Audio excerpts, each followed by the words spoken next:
Straight talk from Israel. You're listening to Israel News Talk Radio.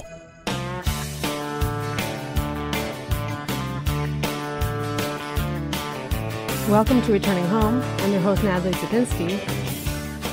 I really try to keep this show positive and to show the positive parts of Israel and especially the positive aspects of life out here in Judea and Samaria.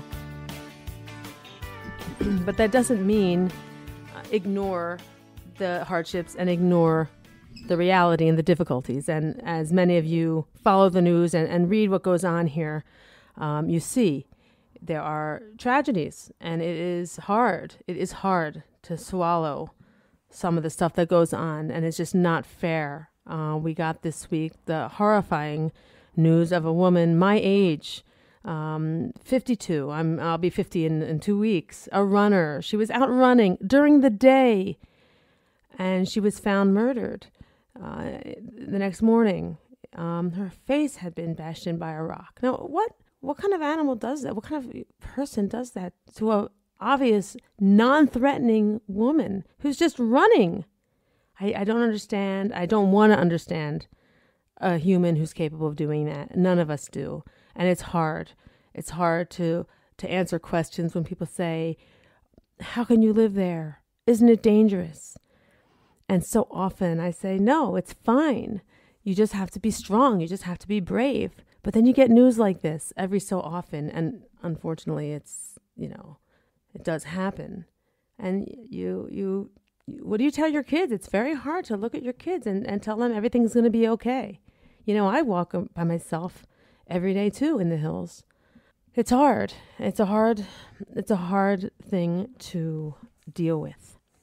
And I'm very sorry for that family and the husband and the community. And it's not what I wanted to talk about this show, and it's never what I want to focus on. There are good things here too. I'm sure that woman loved her nature walks and taught her children to be sporty and athletic and to enjoy the beauty around her. I know when I take my walks, I love it. It gives me energy. It's so clean. The air is so crisp. If just our enemies would stop hating us, it would be a much better situation for all of us. All right. We have a nice show for you today. Please stick around. We'll be right back.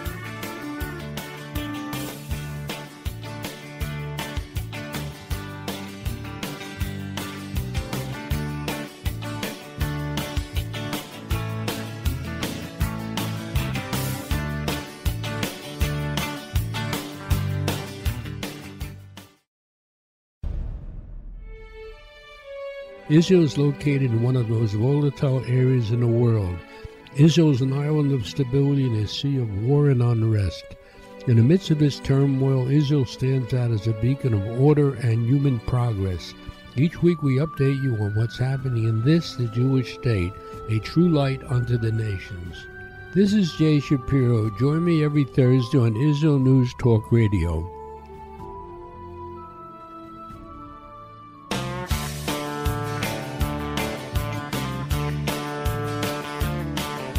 Welcome to Returning Home. I'm your host, Natalie Sapinski. Joining us today is Shoshana from Wisconsin, who is now in Jerusalem.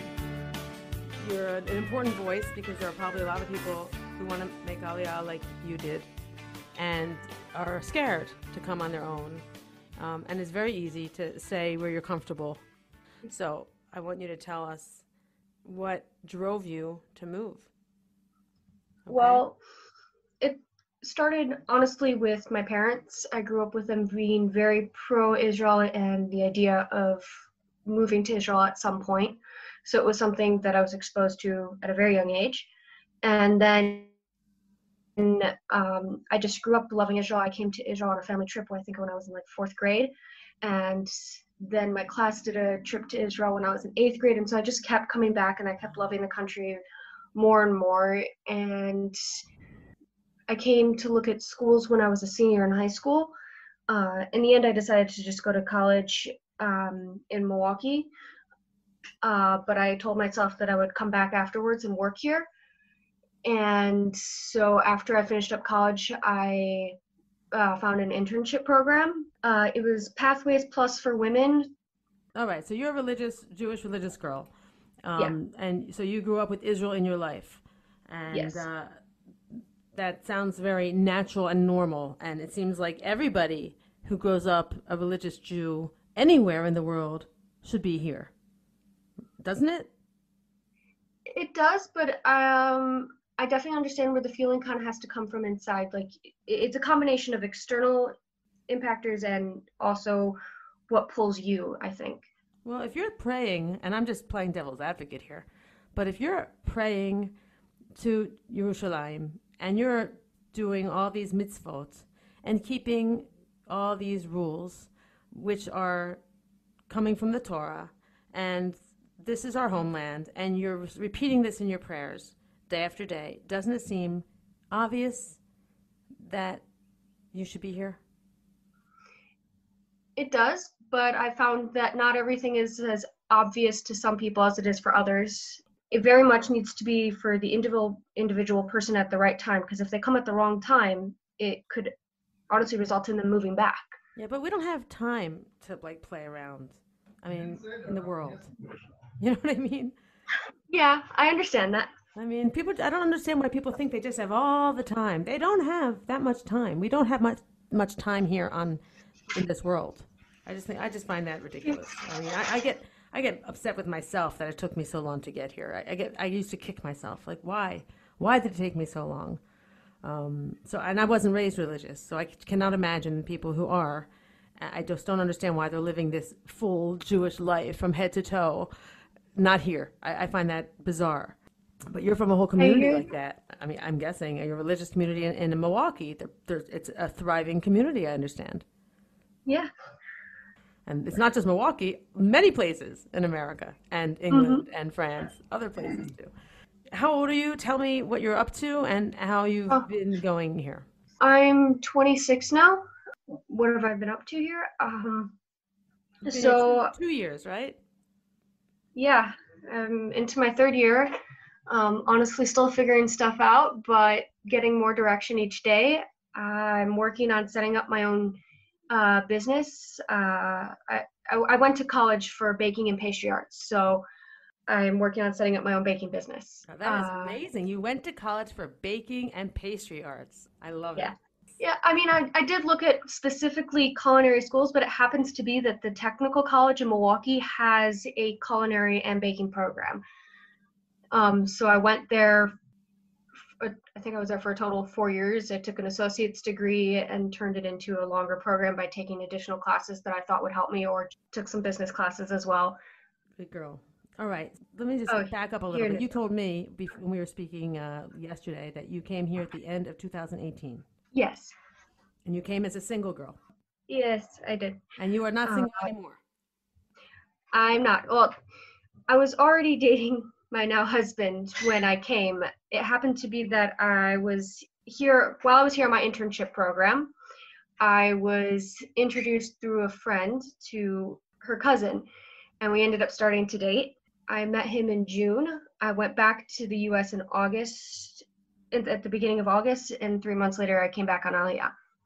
And he was still so we here. dated long distance through that time, and my parents were right that distance does sometimes actually help the relationship. It really clarifies what you want. Same thing for Israel. Like when I went back after my being here for several months on that internship program, I went home and I just had no traction, because at that point I knew I wanted to be in Israel.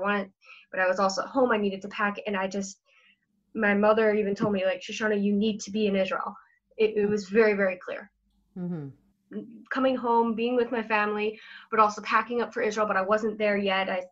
So you come here, you're 24 years old, you're by yourself, you did an internship, you met your potential husband, your future husband, right? Yes. You got married here, you got married there. I got married here. Very nice. It definitely felt right to be married here. There was a lot of back and forth dilemma of where and how it impact family coming in and such, but it was definitely perfect here. Actually, my grandmother, my mother's mother, got to come to Israel for the first time. Did you have any family at all here? Technically, no. we have a very close family friend who lives in Ely. So I grew up, she's pretty much like an aunt to me. So came in, I stayed with her. At first, right? You told me. Yep. Okay, so that's nice. And how about your husband? Your husband's side? His maternal grandmother and his aunt flew in. Okay, and he has anyone here? Does he have anyone here? Yeah, his father's side of the family is from Israel, and his mother actually made Aliyah from, I think she took New Jersey. She told me after high school. I don't. She's here. She's here. Yeah. Ah, so he has family here. Yeah. You're not alone anymore. He has a large extended family from his father's side here. He was born in Jerusalem. Ah, so you married an Israeli. Yes. Ah, you did not tell me that. All right, so that's a big help. A big help for you. Huge. Yeah, I'm sure you feel it. Mm-hmm. Yeah, well, that's He went great. to the DMV with me to help. That's great. That's great. Well, that's the way to do it. Everyone listening out there, if you're single and in your 20s, make Aliyah now and marry an Israeli, and it'll be smooth sailing. Right? It does help, though, that he's fluent in English. Okay. They all manage. So tell us a little bit about your baking business. So I'm just starting up. My main specialty is decorated cakes, is very common in the U.S. I discovered that it's like drawing, but on a cake. You get to eat it. But I also like baking what I call fancier desserts, trying to think of a good example, like tiramisu and the pastries. I enjoy making bread. Always enjoyed making challah with my mother. Probably should give a name. I use the name Chef Shosh. I have a Facebook page. Working on setting up a website. Very good. Very good. And you, what are you operating out of your apartment? And you put Yep. For now, I'm operating out of my apartment, and as either we move and I have more space to set up an actual official kitchen, or I find a separate kitchen to get, we'll go from there. Kind of taking it each step as I go. Good for you. I'm getting wonderful advice, an amazing amount of help, and that's good. But I mean, it took you some time and I guess some hurdles to overcome to get to this point. What did you do your first 2 years in Israel? A lot of people, come here. I see now even people who are already here looking for jobs, can't find a job. What did you do when you got here and you finished that program? So when I got here, at some point I realized that I would be looking for a bakery job in Jerusalem, so it did not make sense to be looking from Ely, where I was staying. So I came to Jerusalem, and I found an apartment I pretty much joined all the Facebook groups I could find for finding an apartment in Jerusalem, and I happened across an apartment with other flatmates in Old Katmon, and so I went there. I started Ulpan, and originally my plan was to work and do Ulpan at the same time, and I realized that's crazy. I really need to focus on my Hebrew. So I started Ulpan Morasha. It really helped with my conversation Hebrew and also clarifying the structure of Hebrew language that for some reason it just never clicked in my brain until I got here. Okay, of course. Which is another big advantage to moving to Israel. There's a difference between learning Hebrew in the U.S. and learning Hebrew here. Of course. And then from there, I decided that I needed to go get a job, and I looked at a couple different cafes, but didn't end up getting a job there. And there was this amazing restaurant, which unfortunately did end up closing. It was called the Gas V'Tapouach, and the owner was very close friends with my husband's family, and I had it in the back of my mind it would be fun to work there. It was an Italian restaurant and amazing food, but I was always concerned about my Hebrew level. And then at some point we were there for a meal, and we had a waitress who apologized that her Hebrew wasn't so good, and I thought, well, if my Hebrew doesn't need to be perfect, what's holding me back? And so I went and asked for a job, and I started working as a waitress, which did wonders for also just really forcing me to work on my Hebrew.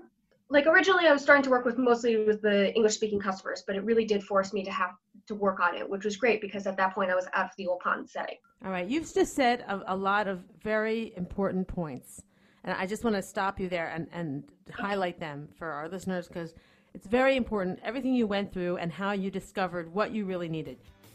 Stick around. We'll be right back to hear more about Shoshana's story.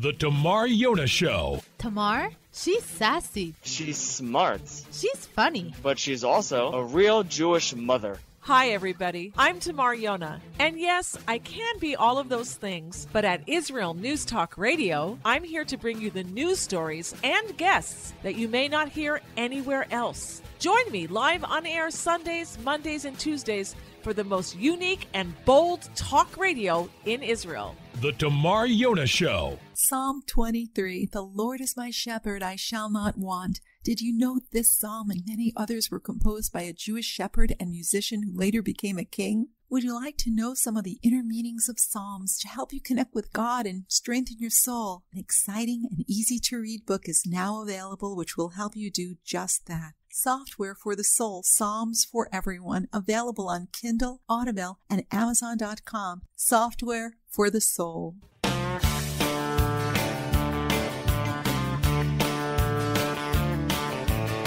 Welcome back to Returning Home. We're continuing with Shoshana's story, and I do apologize for kind of jumping in at the beginning of the interview with her. But she eventually came around and gave us all the details. So we're going to continue. We're going to pick it up right here.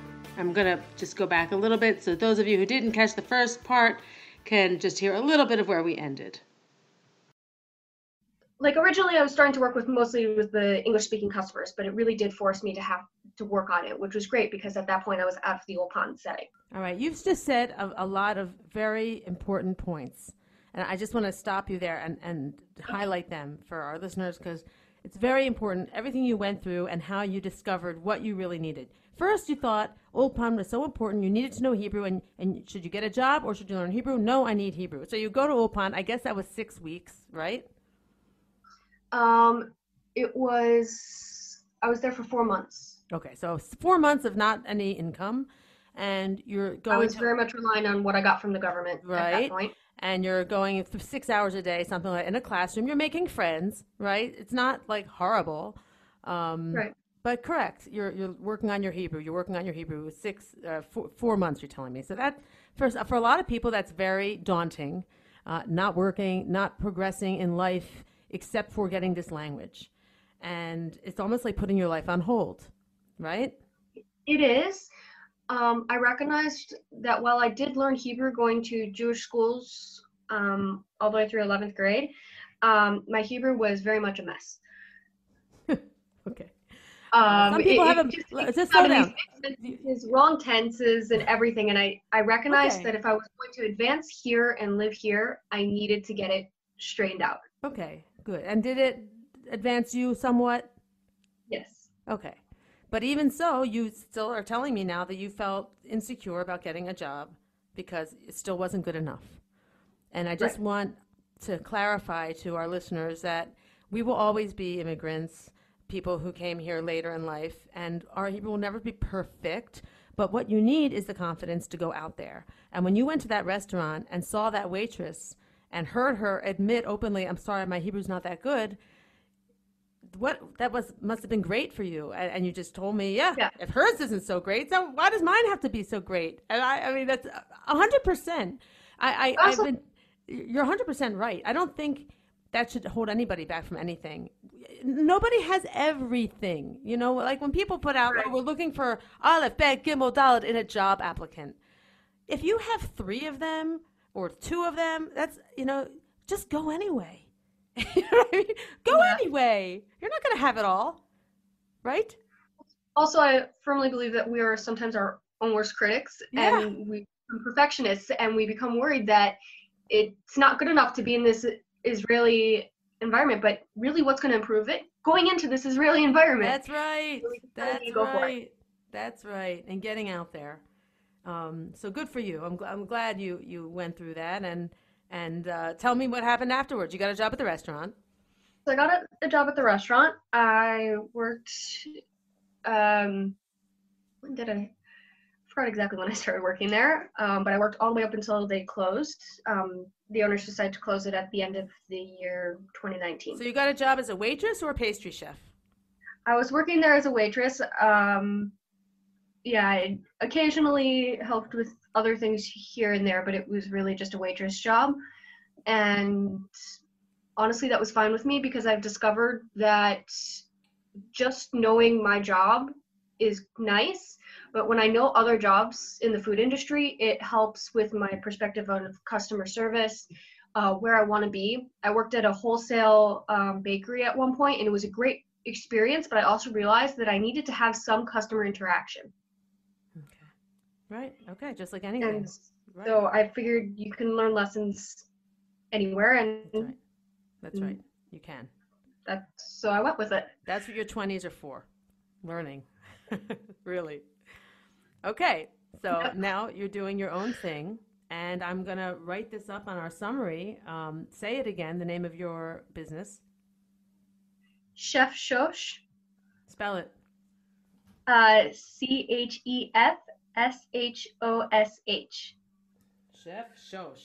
ChefShosh.com. In Hebrew, it would be Shin. No, don't worry. Don't spell the Hebrew. We're this is an English station.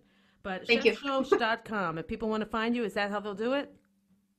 Yes. For now, the website will just bring you to my Facebook page. Okay. Courtesy of my father. Thank you, Abba. And I'm working on getting a website set up. Well, this is great. I'm so happy for you. Congratulations. You are a 26-year-old entrepreneur, right?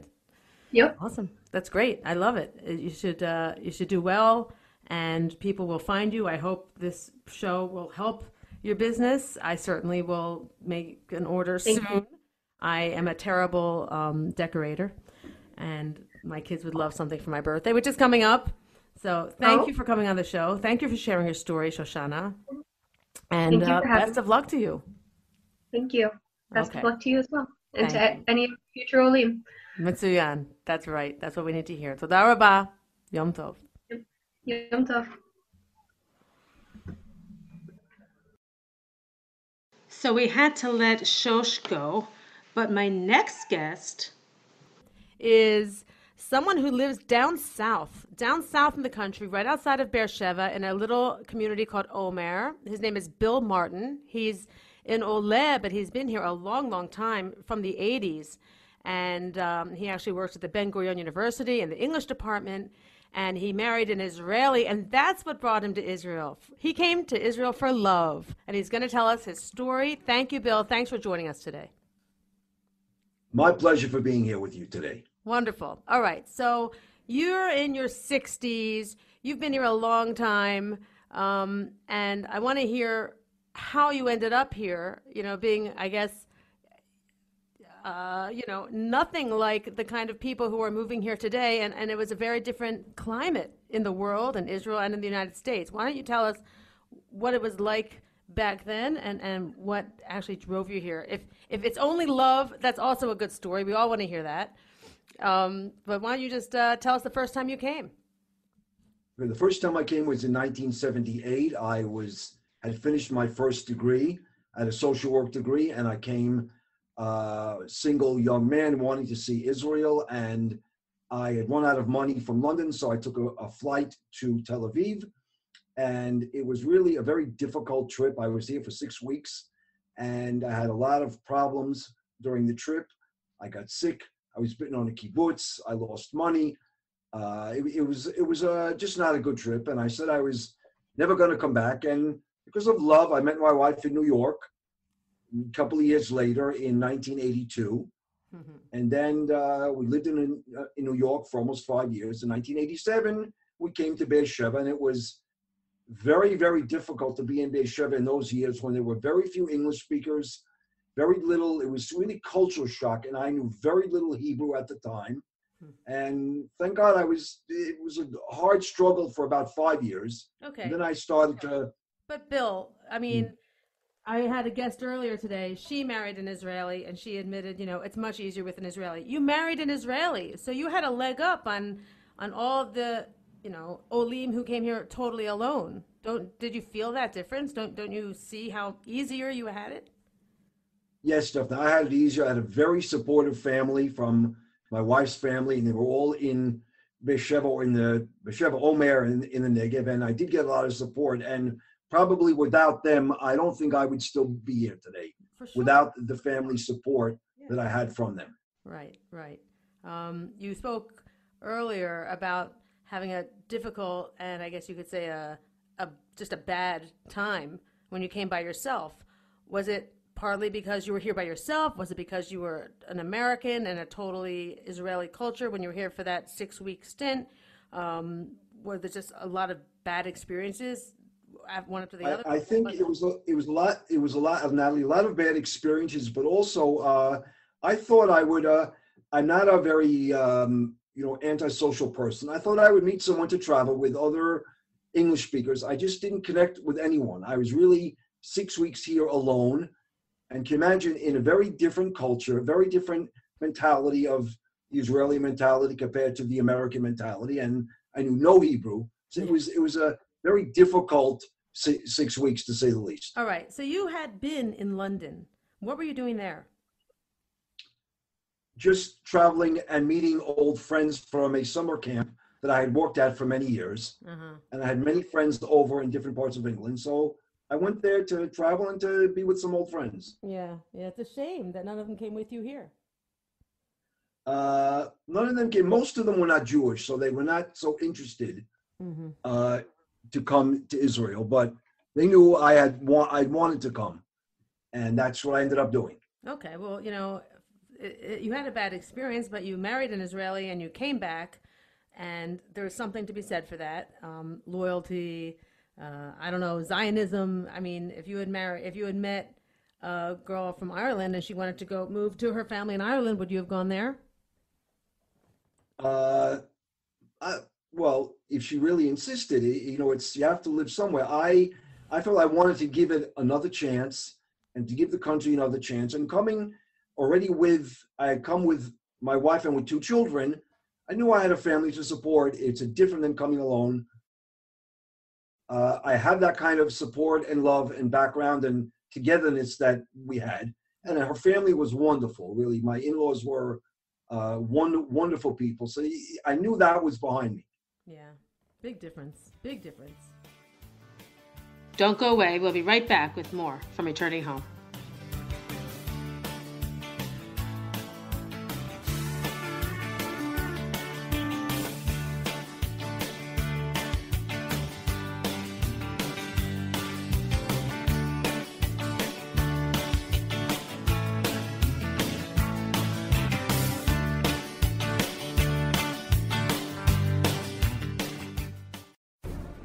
In a time where feelings have become fact, where rational thought and common sense has disappeared, one man stands above it all.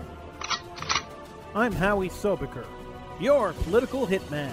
Political Hitman airs every Tuesday at 11:59 p.m. North American time, 7 a.m. Israeli time, only on Israel News Talk Radio.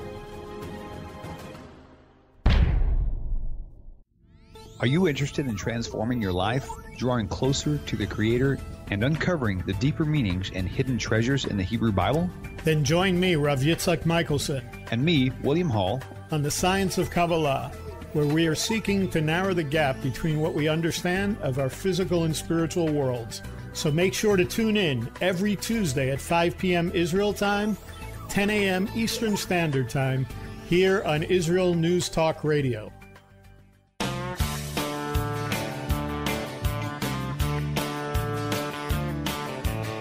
Welcome back to Returning Home. I'm your host, Natalie Sapinski. All you listening out there, if you want to come, I said this already, I'm going to say it again. If you're single, now is the time to come and find an Israeli spouse. It will help you here. All right, Bill, continue. Tell us about your life in the South. Life in the South. Well, as I said, when I first came in '87, it was very difficult, more opposed to the the Hebrew and the mentality. What helped a lot for me in the early years was, I think it was a mistake, but looking back, it really helped me out going to the Army. Instead of getting an exemption, I got a draft notice, which really helped when you do Shlav Bet for new immigrants. And then you really learn what the Army's about. You get to go to places you've never been before. And when my sons grew up and went to the Army, I only have sons, you understand what they're going through. Right. So it really helps connect a lot of things in the family and in the country. Yeah, sure. It's a culture. It's part of the culture. It is. That's great. It was not easy doing basic training at 34, but getting up 5 a.m. and running in the mud and in the cold. But I managed like everyone else, and thank God it worked out nicely. That is amazing. Kol hakavod. I don't think people would do that today. That's incredible. You're 10 years older than everybody else. 10 or more, yeah. And I think what I've been told, the age that I started my Army service with a few children, if I had come now at that age, they would not take me. Right. Things have but changed. it was different then. Yeah. All right. So you went to the Army, I guess. How long did you do basic training? Basic training for Olympian was 6 weeks. Okay. And then I did Miluim reserve duty every year, like all the Israel, until I was 45. Okay. So what did you do for work when you came here? What was it? I mean, it was a different situation. No nefesh b'nefesh. I was teaching. There was no nefesh b'nefesh. I was teaching high school in Beersheba and in different places outside Beersheba. In Beersheba, I taught elementary school. I taught high school. I went through about 6 or 7 schools. You were probably the only native English speaker down there at that time. There were not many. There were really not too many. And they said, sink or swim. You're an English speaker, just go in the classroom. And it was very difficult, but I persisted. And I tried to find my way to kind of get through to Israeli kids, which is not easy.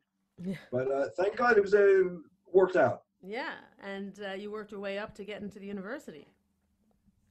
Yes, I did. When in the early 90s, Ben Gurion in Beersheba was starting to grow and they needed more English teachers. And slowly I developed a name for myself there. Yeah, so Beersheba, those of you who don't know, I think it's the 7th largest city in Israel. And that is in terms of population.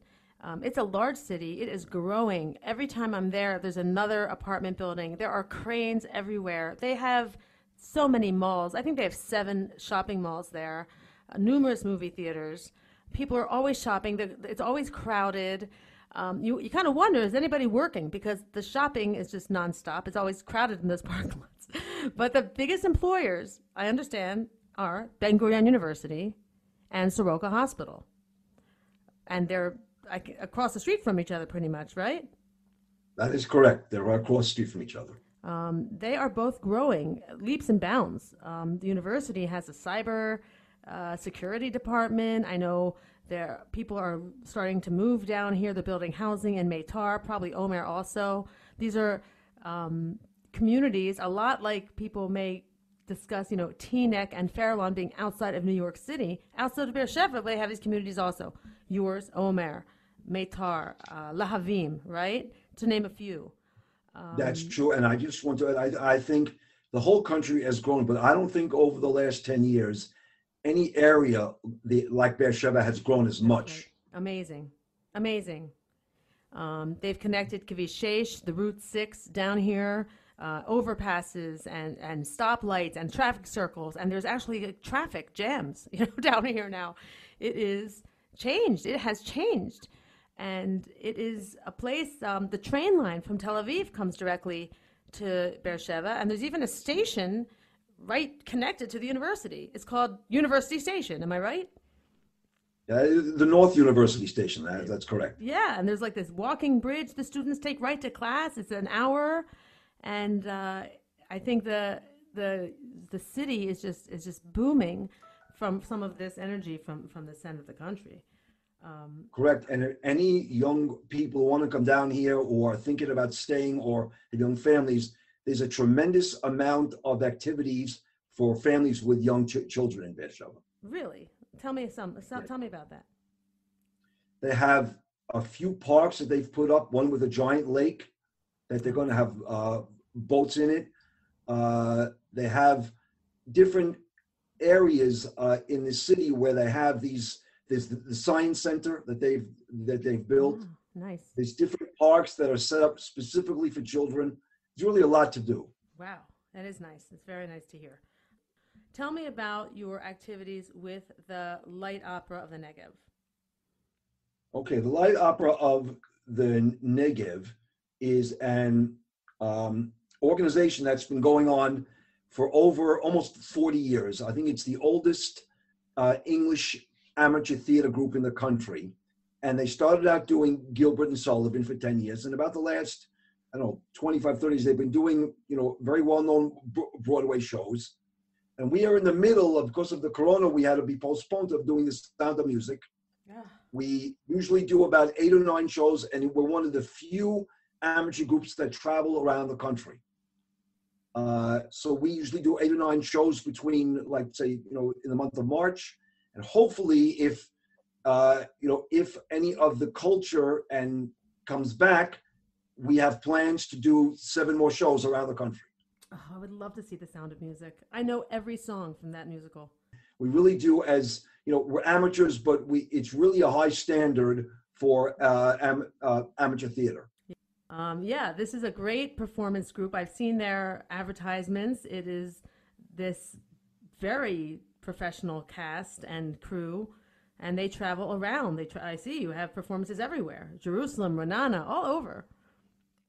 That is correct. It's a lot of fun. It's very, very nice people, and I think we really do a good job and entertain people at the highest level that an amateur group can.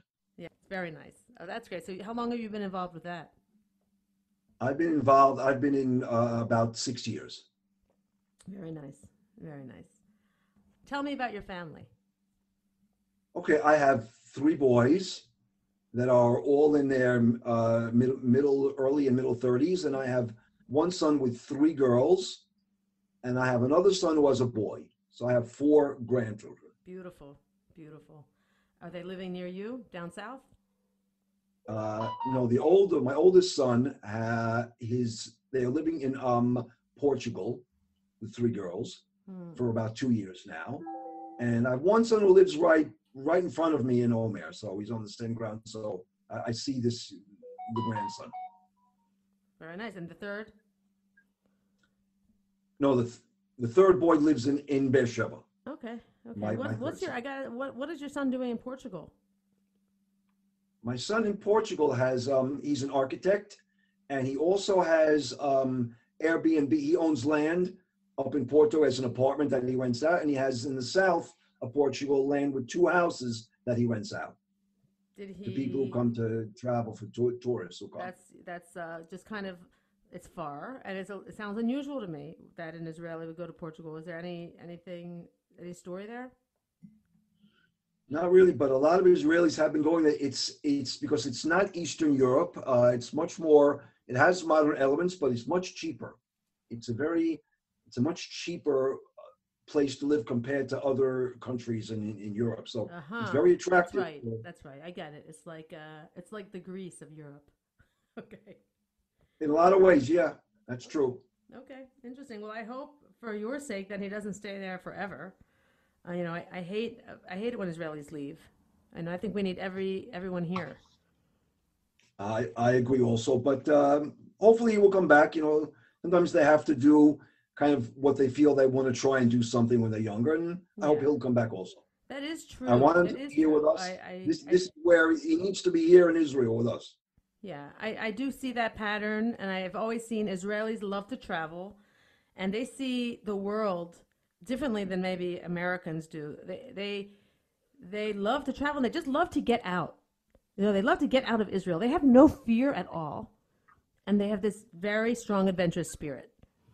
But a lot of them do. Yeah, they really do, and they don't. It's so funny, You'll see an Israeli here. They don't speak a word of English, but you see them everywhere else. They're bumbling their way through.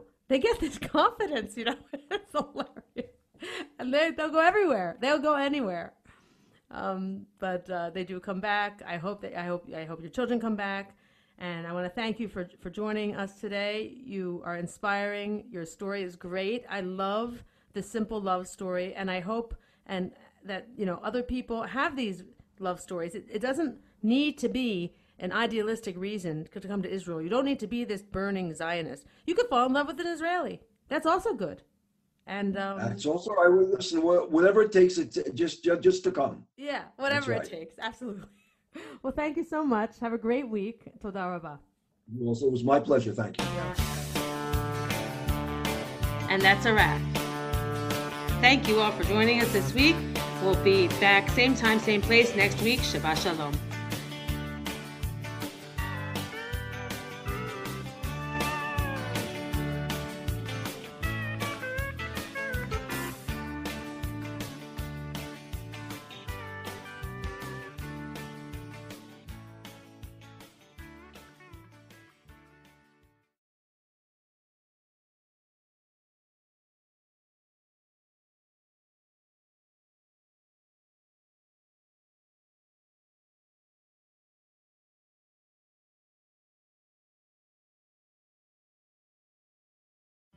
Where can you get the inside news on Israel? At Israel News Talk Radio, we're dedicated to sharing Israel's inside story with the world by providing our listeners with news on Israeli politics, current affairs, and Israeli Jewish culture.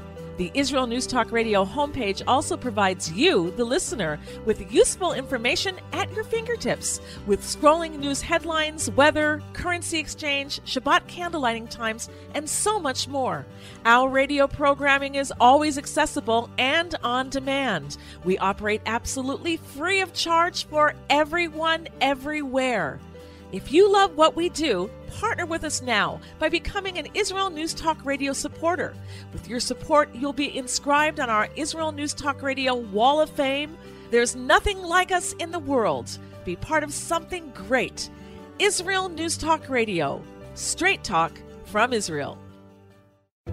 Howdy, this is Rita from League City, Texas, now living in Israel. And though my heart may have belonged to Texas, it now belongs to Israel and all the fantastic show hosts at Israel News Talk Radio. Hi, this is Michael Solomon from Kiryat Arba, Israel. And why do I love listening to Israel News Talk Radio? Because I love listening to the interesting interviews they do and their news reporting that most other media sources don't cover. Hey, this is Nicoleko from Malmö, Sweden. It gets pretty cold here in Sweden, so I love cuddling up with a warm cup of tea while I listen to Israel News Talk Radio. Hey everybody, this is Frank Morris from Tennessee. Me and my dog Buster really love listening to Israel News Talk Radio. You're listening to Israel News Talk Radio.